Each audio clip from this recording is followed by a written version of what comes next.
माझ्या मुले आत्ता घरी आले होते. दादा म्हटलं मी वारकरी संप्रदायाचा आहे, तर मी जरा शाकाहारी बेताचा माणूस आहे. तर म्हणले जे काय असेल चटणी भाकर ते द्या, फक्त शक्यतोवर गरम द्या. आणि जेवण झाल्यानंतर पोरीच्या डोक्यावर हात ठेवून कोण्या शाळेत आहे आणि अन्नदाता सुखी भाऊ असं म्हणून भरभरून आशीर्वाद देऊन गेले.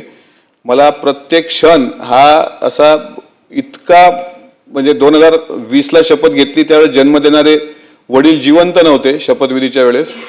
आणि 2026चं हे जे अधिवेशनाचं आमचे काही 9 सदस्यांचं शेवटचं अधिवेशन आहे, यात अजितदादांचा शोक प्रस्ताव येणं, मला असं वाटतं ही वाईट वेळ.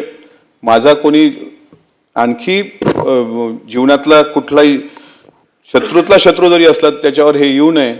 कारण अजितदादाचं जाणं म्हणजे महाराष्ट्राचं शिवशाहू फुले आंबेडकरी चळवळीचं कधी न भरून निघणारं नुकसान आहे.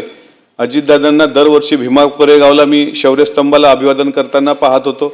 दरवर्षी अजितदादा छत्रपती शिवाजी महाराजांचं जयंती असेल किंवा स्वराज्य रक्षक संभाजी महाराजांचं वडू तुळापूरचं जे स्मारक आहे त्या स्मारकाकरता सुद्धा दादांनी भरघोस विकास निधी उपलब्ध करून दिला. आज तुम्ही बघा 28 जानेवारीला घडलेल्या घटनेनंतर आनंद दिघे साहेबांवर जो चित्रपट आला आत्ता धर्मवीर, त्यामधलं जे गाणं आहे माझा आनंद हरवला, हे गाणं कदाचित दादांसाठी आणि आत्ताच्या महाराष्ट्रासाठी बनलं होतं का असं अलीकडे प्रत्येकाचे, ज्या लोकांनी कधी दादांना पाहिलं नाही, प्रत्येक गाव हळहळलं, प्रत्येक कार्यकर्ता हळहळला, अख्खं सभागृह महाराष्ट्र हळहळतोय.